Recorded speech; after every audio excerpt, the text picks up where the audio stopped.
Hi guys, this is going to be something a little different. I'm going to give my opinions on what should or shouldn't be in FIFA 16, what they could change, alter a little bit from the previous game. We'll kick off with what they got right in FIFA 15 and what I would like to see stay. I would say the difficulty settings were pretty much spot on. In previous FIFAs, they've been a little too easy.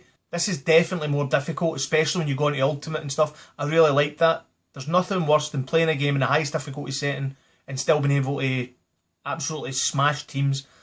I really like the way they do it. It can be extremely frustrating though, playing against the computer. All they do is keep possession of the ball. Now I have heard that when you put it on Ultimate, it isn't that the computer AI gets immensely better. What happens is the other players in your team that you're not controlling, the AI drops to kind of beginner, amateur, that kind of level. That's why nobody makes good runs, nobody gets into good positions. It just makes it a little harder for you. It can be frustrating sometimes when you think you go out and buy a really good player in Ultimate Team.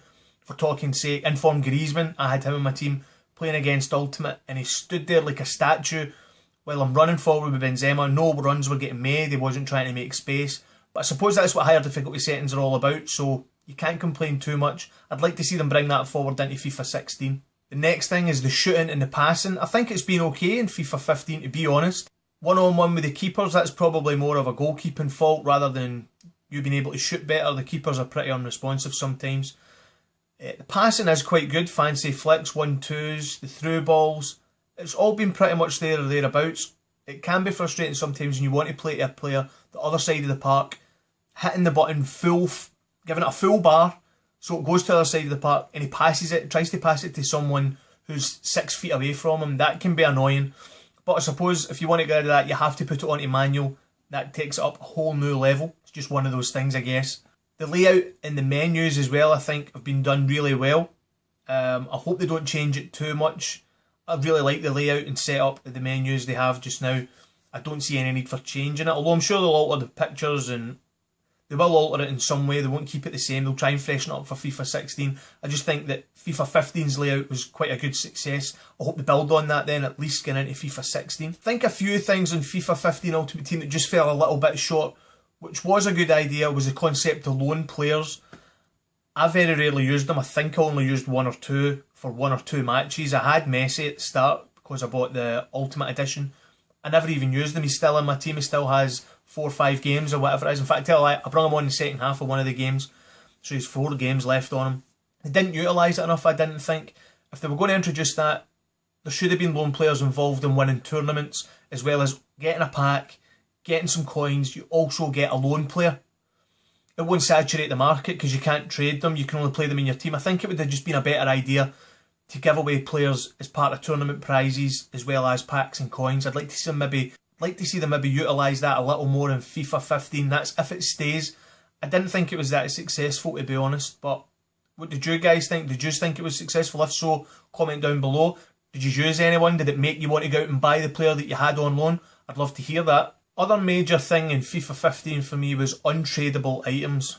I can understand the meaning and the reason for doing it, but it is irritating. If I go and win a tournament that is in World Class or Ultimate and I win a pack, I want to be able to do some with that pack, especially since now they should be doing all they can to try and encourage more trading.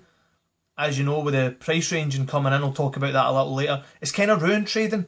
So why not give people more objects or more items to be able to trade instead of giving them it and you have to discard them for 0. I don't know, it isn't something that I like. If you get a good player, I've had a couple of informs and untradeable packs, but you'd like to go on and sell them or discard them, or I don't know, I'm not a big fan of it. Again, what do you think of that aspect? Untradeable items, are you a fan of that, or do you think that should be taken out? Let me know. Okay, the big one is, as I just touched on there, is price ranging. I wasn't a fan of it when I first heard about it. I'm a strong trader on FIFA, always have been. It did ruin the market. Other people can say it didn't. It definitely did ruin the market. Certain players became almost untradeable. I did trade in people like Gareth Bale, Benzema, Griezmann. My team was initially a Spanish team, most FIFAs. Bale became, the last Bale I bought about 2 weeks before price ranging came in, I had to spend 900,000 coins on him. I bought him with the intention of playing him, but also maybe selling them on in the future as the prices were rising all the time. When price ranging came in and I eventually got round to selling him, I think I sold them for 380,000 coins. Now that is a disaster. That is a loss of almost 600,000 coins. I know a lot of people were stung even more by the Roberto Carlos incident. Everyone out and bought the legend card for 6 or 9 million or whatever it was. Then it gets bumped all the way down to, what was it, 3 million or a million? It was something ridiculous. People were losing 6 million coins on one player. Obviously that's going to get their back up. EA made that decision on the back of coin selling sites, and we know how it all came about. Price ranging now, I've got used to it. I think it is a good idea, but they have to get rid of the minimum price. A thumbs up if you agree with that one. They have to get rid of the minimum price. There's no point to it. I can see a point in capping the highest price for a player, and I almost agree with it. It will give people the opportunity to get in these good players if there's a minimum price that's attainable for certain people. But the bottom price, if I want to sell someone, like it took me about a week and a half or 2 weeks to sell Gareth Bale for 380,000. If I want a quick 200,000, I should be able to put him up. 380,000 was the lowest price I could place him at, which I think is ridiculous. If I want to lose even more money, I should be allowed to. I know they're saying it's to stop new gamers coming on and selling cards at low prices. That's their fault. If they don't want to go and research a player or try and find out what he's worth before they list them, that's their fault. That's not my problem. If I want to go and snap him up for 200, knowing I can sell him on for more than that, then I win. That's the whole point of trading, is it not? A lot of people say free market, so they have to get rid of the high price. No, I still think that players should be capped. I really do. Messi now, before price ranging came in, Messi was roughly 3 to 4 million coins. That's what it was. Ronaldo was a little higher. I just recently checked before I done this video. Messi is down. You can now buy him for about 1.8, between 1.3 and 1.8, which isn't too bad when you think about it. If you've done a fair bit of trading, you can definitely go out and buy yourself a Messi or a Ronaldo. But the main thing is going to be what happens at the start of FIFA 16. How easy is it going to be to trade? That's when we'll know for sure if price ranging is actually going to work. I'd like to see them try it. I really would. I don't agree with coin selling. I'm not against anyone who does it, but I think it did ruin the market. A lot of people will agree, a lot of people won't. EA are saying it's to make it fairer. I think that's a fair summary. I mean, it can't be an even playing field if people can go out and buy millions of coins at a time while other people either can't or won't. It isn't a feature that's in the game. Maybe that's something EA should look into. Okay, I'm not going to go into too much about coin selling and all the rest of it. It isn't something I've done. I'd rather trade my way up. I understand why people do it. They maybe want to enjoy the game a little better by having some of the better players in. It's their decision. However, EA have came out and said there will be tougher penalties for people who are still doing it. We'll see. I know a lot of people who still do it. It seems to me EA are intentionally going out and hacking people's accounts who they know are doing it to try and deter them from doing it in the future. It won't work. It definitely won't work. They're going to have to come up with something else. I had thought of something when it came to bidding. It's not, I don't want to do it either, but I was thinking, why not introduce something where you take rid of the buy now price? You can list it as high as you want, but there's no buy now price, and you can only bid in increments of 5,000 or more. So if I list Messi and I list them at 500,000, no one can go straight in and bid 1.2 million. They can only go in and bid 500,000 and 505,000. Then the next person can only bid a maximum of 510,000. That might help stop going and buying it now, and every sale would have to last a minimum. They could bring the minimum down then, I guess, but surely an hour's okay. So every trade would last a minimum of an hour. It's just something else I was thinking about. I don't know if I'm a fan of that or not. I like the buy now, as you can get something in a pack, get a quick 10, 12, 20,000, whoever it is, maybe sell them cheap, get rid of it right away, get coins, buy packs. I know that's what people are thinking. It's just another idea that I was thinking of that they could maybe introduce. If you have any ideas or suggestions of your own, please let me know about them. I'd love to hear them. Other one is connection issues with EA servers. I just played a game there on Raging Bullseye episode 11. The last team I played, the connection was an absolute joke. It was jumping, it was stuttering, it was getting increasingly hard to control players as the game went on. And if you watch it, I've got a Scottish bronze team playing against the likes of Rodriguez, Messi, Ronaldo. As if that wasn't hard enough, that's what I have to try and put up with during a game. Honestly, they have to fix that. If somebody has a bad connection, I don't want to play them. My connection's fine. I don't want to play people who have bad connections. It ruins my gaming experience. That's pretty much just the bottom line. If EA want to deliver a better gaming experience for everyone, Sort your servers. That's all you need to do, sort your servers out. Give us a chance to enjoy the game then. As far as being kicked out of games, disconnect for the EA servers, everybody's had it. There's no need for it. One of the biggest gaming companies in the world. Get your servers fixed for FIFA 16, please. Okay, that kind of takes me on to what has to change in FIFA 16. And I'm going to start with the connection issues. That has to change. That's something that has to be addressed. They have to get better servers. They have to maintain them properly. The downtime for FIFA can be ridiculous sometimes. Every other day we're shutting down for 4 hours, we're shutting down for 3 hours. Just sort the problems out. Soon as. Get it done, please. The other big one is goalkeepers. Goalkeepers in FIFA 15 are a joke, and there was a big campaign before FIFA 15 came out saying, oh, the goalkeepers have been totally reinvented, it's totally realistic, there's more animations. Yeah, the animations are them looking behind them because the ball's in the net half the time. All players are doing is literally walking by them and putting it in the near post. You watch some of the videos I'm playing, I do it all the time, it's too easy. You ask the keeper to come out, he stands in his line. You don't want him to come out, he comes charging out like a bull in the china shop. What are you meant to do? Keepers have to be addressed for FIFA 16. They're going to need to reinvent them again, I'm afraid, because what they've done was totally ruin them for FIFA 15. The other thing, I touched on it at the start of this, was loan players. I do think that you should be able to win loan players as part of tournament rewards. What about even packing them? Maybe you can pack a loan player. Maybe an extended, so you get 10 games or 20 games maybe. The cards I use for Raging Bullseye. If I have a Vidal, okay, you can have Vidal in your pack, but you could have him as a loan player. So you could have him as 5 games, 10 games, 20 games.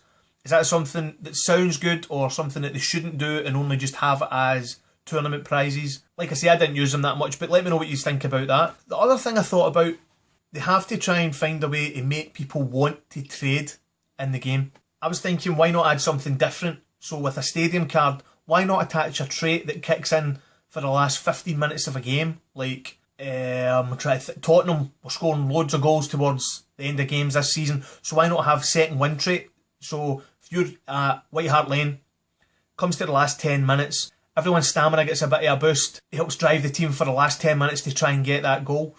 The likes of Stamford Bridge, when they have a trait, park the bus, conceded very little goals, so for the last 10-15 minutes of a match, everyone's defence goes up by 5 or 10% to try and stop conceding a goal the last couple of minutes of a game. It's just a suggestion. Why not have these traits separate from the stadiums, like chemistry cards? Every player comes with basic chemistry. Every stadium should come basic, but you can buy a chemistry or an upgrade card maybe for your stadium. So second wind, defence, attack, things like that. I don't know, it's just an idea. I think it would be quite interesting to see what would happen if they went down that road. I would really, really like to see the return of formation cards. I was a big fan of formation cards. It's another thing that would improve trading. It's another tradable item. The chemistry cards are good. I'm not saying get rid of chemistry cards. To be honest, I haven't seen a big difference using a player with a chemistry card or without. But if yous have, then let me know. I haven't seen much, to be fair.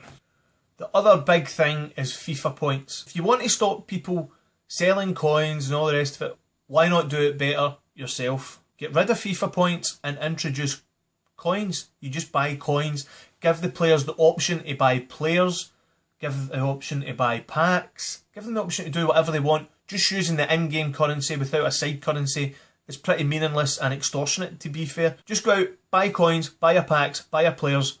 That's just how it should be. There's no point in having 2 different types of currency. Doesn't make any sense. EA, get rid of FIFA points.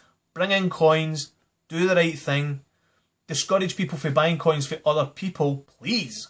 Okay, one of the last subjects is going to be how to improve trading, how I think trading can be improved in FIFA 16, and I touched on it at the start of the video again. It's getting rid of the capped price. The bottom capped price has to go. If you want people to be able to trade and pick up good bargains, encourage them. So like if Ramirez, I don't know, just okay, we'll go for Messi, say as a minimum of 1.2, a maximum of 1.8. Someone accidentally goes and slides him up for 800,000. Bosh, I'm going to buy him for 800,000.